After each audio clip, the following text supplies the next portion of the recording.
बिस्मिल्लाहिर्रहमानिर्रहीम। अस्सलाम वालेकुम नाज़रीन कराम, पाकिस्तान तहरीक इंसाफ के खिलाफ एक और साजिश बाकायदा तौर पे उसका जो पत्ता है वो फेंक दिया गया है। वो क्या है वो आपके सामने रखते हैं।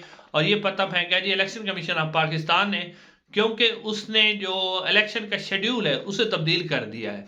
इसके क्या असरात होंगे, उसके अलावा नवाज शरीफ साहब की अचानक से फिर तबीयत क्यों ख़राब हो गई है, इससे जुड़े कुछ अहम वाक़यात जो आज हुए हैं। आज का दिन आप समझे कि ऐसे था कि हैरान कुन दिन था। उसके जो अहम वाक़यात हैं, शायद उसी की वजह से नवाज शरीफ साहब की तबीयत जो है वो ख़राब है। और पाकिस्तान तहरीक इंसाफ के सीनियर रहनुमा ने एक दावा किया है कि इलेक्शन कमीशन ऑफ पाकिस्तान की तरफ से एक मंसूबा बनाया गया है कि जो कागजात की जांच पड़ताल है उस दौरान 1000 के करीब पाकिस्तान तहरीक इंसाफ के जो मेंबरान हैं सूबाई असम्बली या कौमी असम्बली, उनके कागजात नामजदगी मुस्तरद कर दिए जाएंगे। नाजरीन, सबसे पहले इलेक्शन कमीशन ऑफ पाकिस्तान के हवाले से आपको बताते चले कि इलेक्शन कमीशन ऑफ पाकिस्तान ने जनाब जो इलेक्शन का शेड्यूल था वो तब्दील कर दिया है। पहले आपने देखा था कि कागजात नामजदगी जो जमा करवाने में उसमें 2 दिन की तोसी की गई थी, लेकिन अब हैरान कुन तौर पर 11 दिन की मजीद तोसी कर दी गई है कागजात की जांच पड़ताल में। कागजात की जांच पड़ताल जो है वो 30 दिसंबर उसकी लास्ट डेट थी, और उसके बाद जो है 13 जनवरी को उम्मीदवारों की हतमी फहरिस्त लग जानी थी। लेकिन अब इलेक्शन कमीशन ऑफ पाकिस्तान ने इस शेड्यूल को तब्दील कर दिया है, और शेड्यूल तब्दील करते हुए इलेक्शन कमीशन ऑफ पाकिस्तान ने अब जनाब ये जो कागजात की जांच पड़ताल है उसको 12 जनवरी तक उसको डेट को एक्सटेंड कर दिया है। और इसके अलावा जो अपीलें होंगी या हतमी फहरिस्त होगी उम्मीदवारों की, वो 23 जनवरी को लगेगी। यानी कि आप समझ लें कि जो पॉलिटिकल पार्टीज़ हैं उनके पास जो कंपेन करने के लिए वक्त होगा वो सिर्फ और सिर्फ 2 हफ्ते का वक्त उनके पास रह जाएगा। नादरीन, ऐसा क्यों किया जा रहा है? नादरीन कराम, ये इसलिए किया जा रहा है कि किसी तरीके से पाकिस्तान तहरीक इंसाफ का जो वोटर है और जो पाकिस्तान तहरीक इंसाफ जिसको बल्ले का निशान मिलना है उसको कंफ्यूज रखा जाए आखिर तक। क्योंकि पाकिस्तान मुस्लिम नून जो है उसके उम्मीदवार बिल्कुल क्लियर हैं, उनके टिकट जो है वो तकरीबन कन्फर्म है। हर उम्मीदवार को पता है कि मुझे टिकट मिलना है। वो अपनी इलेक्शन कैंपेन तो चला ही नहीं सकते, वैसे ही अवाम के अंदर वो जाने के काबिल नहीं है, अवाम के अंदर उन्होंने जाना नहीं, ना वो जा सकते हैं। इसलिए कोशिश ये की जा रही है कि पाकिस्तान तहरीक इंसाफ का जो वोटर है उसे भी कंफ्यूज रखा जाए, उसे आखिर तक यानी इलेक्शन के बिल्कुल करीब जाके भी पता ना हो कि उसका उम्मीदवार कौन सा है, और उम्मीदवार को भी ना पता हो कि मेरे कागजात मंजूर होने या मुस्तरद होने या क्या होना है। अब ये सारा कुछ इसलिए किया जा रहा है कि पाकिस्तान तहरीक इंसाफ जो है वो किसी सूरत इलेक्शन से दूर हो सके, या एंड में जाके पाकिस्तान तहरीक इंसाफ को मुकम्मल इलेक्शन से निकाल दिया जाए। तो ये सब इसलिए किया जा रहा है, ये एक बहुत बड़ी साजिश की जा रही है। इसके ऊपर सीनियर सहाफ़ी जो हामिद मीर साहब है उन्होंने शाहजेब खानजादा के प्रोग्राम में एक बड़ी खूबसूरत बात की है। उन्होंने कहा ये जो कुछ हो रहा है ये इलेक्शन तो नहीं है। इस तरह का इलेक्शन उन्होंने कहा पाकिस्तान की तारीख में मैंने कभी नहीं देखा जो इलेक्शन होने से पहले इतना मुतनाज़ा इलेक्शन है। उन्होंने कहा ये इलेक्शन नहीं है बल्कि ये फ्रॉड हो रहा है। तो अब इसी तरह का एक दावा जो बैरिस्टर उमैर नियाज़ी साहब हैं, पाकिस्तान तहरीक इंसाफ के सीनियर वकील भी हैं, उन्होंने भी ये दावा किया है कि इलेक्शन कमीशन ऑफ पाकिस्तान, आपको पता है कि इलेक्शन कमीशन ऑफ पाकिस्तान को इस वक्त कौन चला रहा है, और निगरान हुकूमत भी सबको पता है कि उसको कौन चला रहे हैं, कौन उसको डोमिनेट कर रहा है, किसके इशारों पर वो चल रही है। काकड़ साहब चल रहे हैं या चीफ इलेक्शन कमिश्नर साहब चल रहे हैं, वो सबको पता है किसके इशारों पर, और ये सारी पॉलिसी उन्हीं की यहाँ चल रही है। नादरीन, बैरिस्टर उमैर नियाज़ी साहब ने भी यही कहा है कि इलेक्शन कमीशन और जो पाकिस्तान तहरीक इंसाफ को नून लीग खास तौर पे वो भी चाहती है कि बल्ले का निशान जो है वो हटा लिया जाए और बल्ले का निशान ना दिया जाए। तो उसके ऊपर उन्होंने दावा किया है कि तकरीबन यानी 1000 के करीब पाकिस्तान तहरीक इंसाफ के जो उम्मीदवार हैं जिनके नॉमिनेशन पेपर जमा हो गए हैं उनको निकाल दिया जाएगा, और ये उस वक्त निकाला जाएगा जब उनके पास टाइम ही नहीं होगा। एक तो ये जैसे डेट बढ़ाई गई है ये इसलिए किया गया कि पाकिस्तान तहरीक इंसाफ के जो उम्मीदवार है वह आखिर तक कानूनी जंगी लड़ते रहें, मैदान के अंदर वो जाके कुछ कंपेन ही ना कर सके, ताकि जो लाडला है उसको वजीर आजम बनाया जा सके। लेकिन लाडले के लिए भी बुरी खबरें आ रही है, बहुत सी बुरी खबरें लाडले के लिए भी आ रही है। नादरीन, आप देखें कि बल्ले के निशान के ऊपर इलेक्शन कमीशन ऑफ पाकिस्तान जो कि सुप्रीम पेशावर हाई कोर्ट फैसला दे चुकी है बाकायदा तौर पे, उन्होंने कह दिया है कि आप बल्ले का निशान जो है पाकिस्तान तहरीक इंसाफ को दें, और 10 जनवरी को जो है दोबारा जो दरखास्त है वो समाअत के लिए भी मुकर्रर है डिवीजनल बैंक के सामने। इंट्रा कोर्ट जो अपील होती है। अब इलेक्शन कमीशन ऑफ पाकिस्तान ने भी पार्टी पहले भी बना हुआ है, यानी कि इलेक्शन कमीशन ऑफ पाकिस्तान का क्या काम है कि वो किसी के पार्टी के निशान छीने या किसी, लेकिन वो मुकम्मल तौर पर खुल के पार्टी बना हुआ है। ये पाकिस्तान की तारीख में पहली दफा इतना इलेक्शन कमीशन है कि जो खुल के एक जमात की मुखालफत कर रहा है। अब उसने फैसला ये किया जी कि इंट्रा कोर्ट अपील वो करेगा पेशावर हाई कोर्ट के अंदर। अब इलेक्शन कमीशन ऑफ पाकिस्तान, नाजरीन इसका आपने देखा कि पहले से एक माहौल बनाया जा रहा था।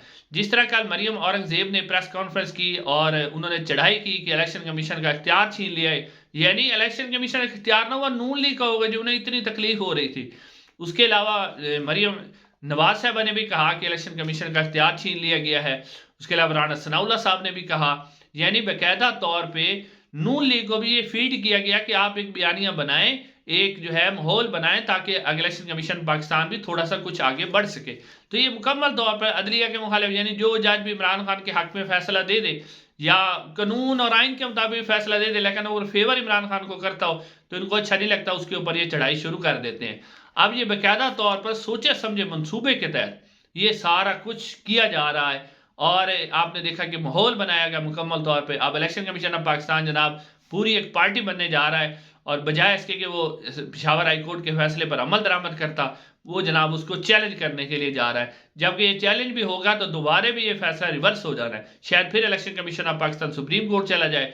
और क्योंकि अब वैसे ही डिले कर चुका है शेड्यूल जो है, हो सकता है election commission Pakistan supreme court में दोबारा चला जाए जी, पोलिंग की डेट भी बढ़ाई जाए कि 10-15 दिन और आगे कर लिए जाए।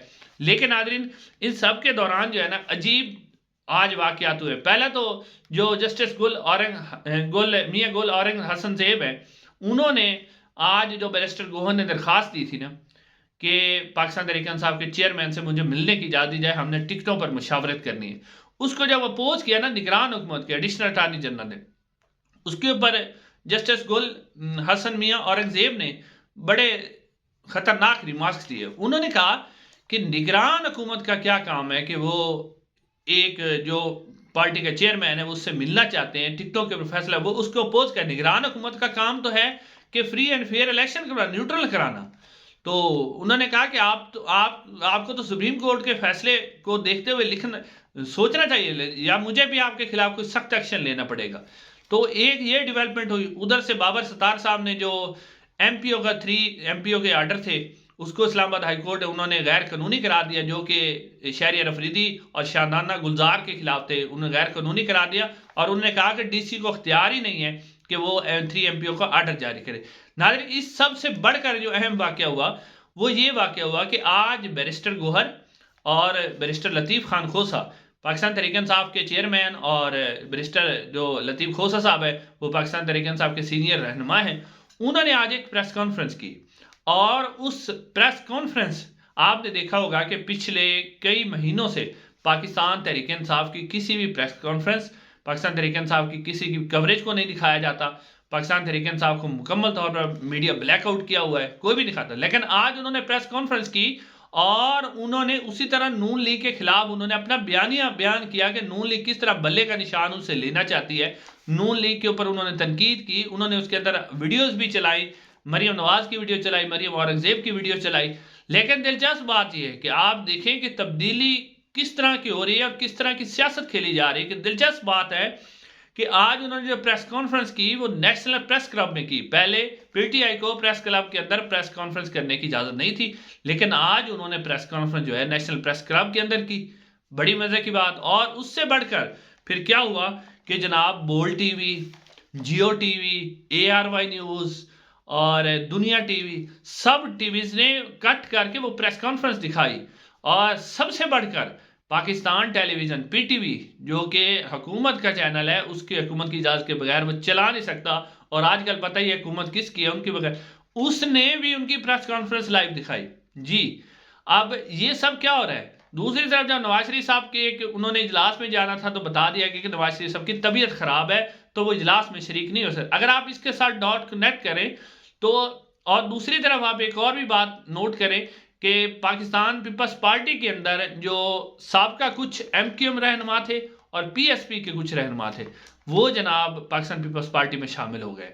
तो नाजरीन, एक तरफ जो है पीटीवी का तहरीक इंसाफ की प्रेस कॉन्फ्रेंस दिखाना, उधर से जनाब जस्टिस मियां गुल औरंगजेब का फैसला आना, और उसके साथ साथ जो है पाकिस्तान पीपल्स पार्टी के अंदर कुछ और रहनुमाओं का शामिल होना, नून लीग में शामिल ना होना, और नवाज शरीफ की तबीयत खराब होना, ये इस बात की निशानदेही है कि नवाज शरीफ के जो मुर्दा घोड़े के अंदर रूह डालने की कोशिश की गई थी, वो प्लान मुकम्मल तौर पर नाकाम हो गया है।